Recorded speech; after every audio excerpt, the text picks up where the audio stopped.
Okay okay, അത് മതി. ഇവിടിപ്പോ എനിക്കും വർഷയ്ക്കും മാനേജ് ചെയ്യാവുന്ന കാര്യമല്ലേ ഉള്ളൂ. നോക്കട്ടെ, ഓഫീസിലെ തിരക്ക് കഴിഞ്ഞാൽ പറ്റുമെങ്കിൽ വർഷയും കൂട്ടി ഞാൻ അങ്ങോട്ട് വരാം. എന്തായാലും ആവശ്യമില്ലാത്തതൊന്നും ആലോചിച്ച് താൻ മനസ്സ് വിഷമിപ്പിക്കണ്ട. സന്ദീപ് ഒരു മുതിർന്ന ആളാ, അല്ലാതെ കൊച്ചുകുട്ടിയൊന്നുമല്ല.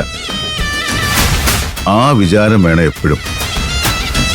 ഓക്കേടോ, എന്നാ ഞാൻ നാളെ വിളിക്കാം. ശരി.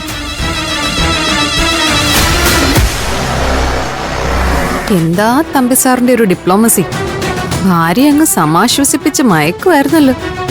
മോന് ദൈവത്തിന്റെ സപ്പോർട്ടോ ഭാഗ്യോ അങ്ങനെ എന്തൊക്കെയോ പറയുന്ന കേട്ടല്ലോ. ഞാൻ അങ്ങനെ പലതും പറയും. എന്നാലല്ലേ നിന്റെ ശ്രീകലാമ്മയ്ക്ക് ഞാനും അവളുടെ ഒപ്പം തന്നെ ഉണ്ടെന്ന് ബോധ്യം വരൂ. അതൊക്കെ പോട്ടെ, എന്തായി നമ്മുടെ അവശകാമുകന്റെ അവസ്ഥ?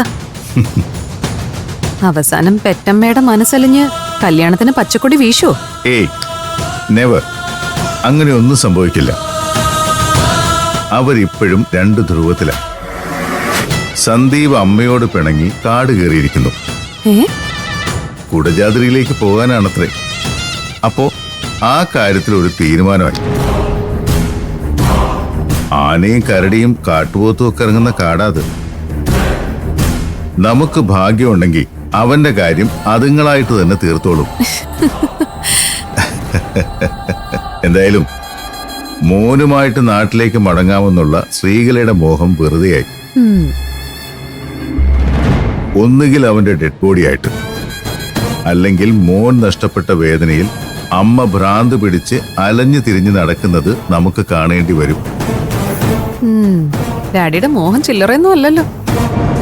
എന്തായാലും പറഞ്ഞ പോലൊക്കെ തന്നെ സംഭവിക്കട്ടെ, അതാ എന്റെയും പ്രാർത്ഥന.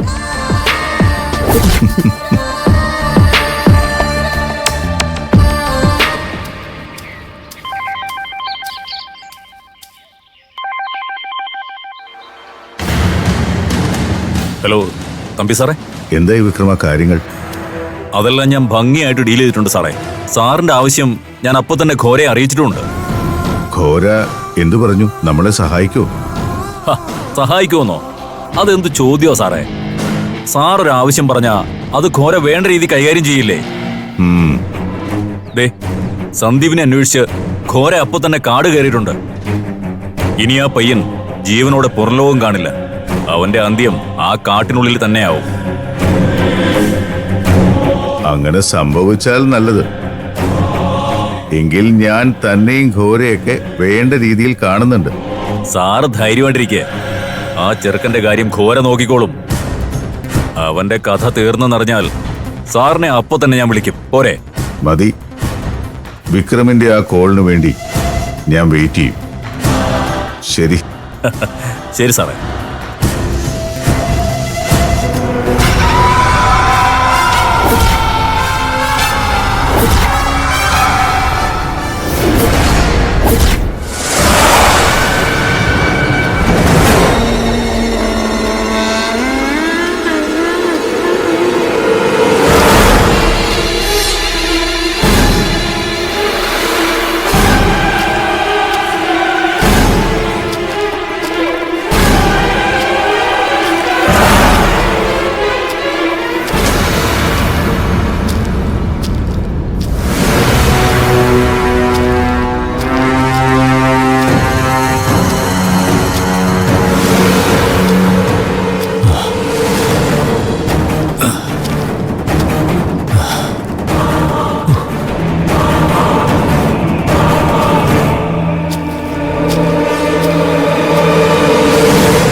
വല്ലാത്ത ദാഹം.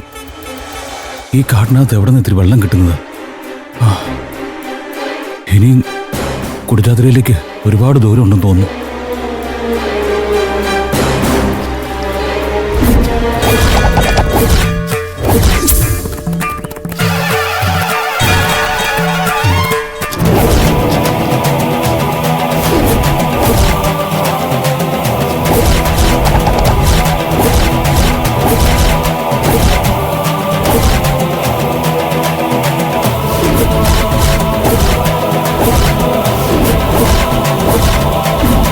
കുടജാദ്രിയിലേക്കാണല്ലേ?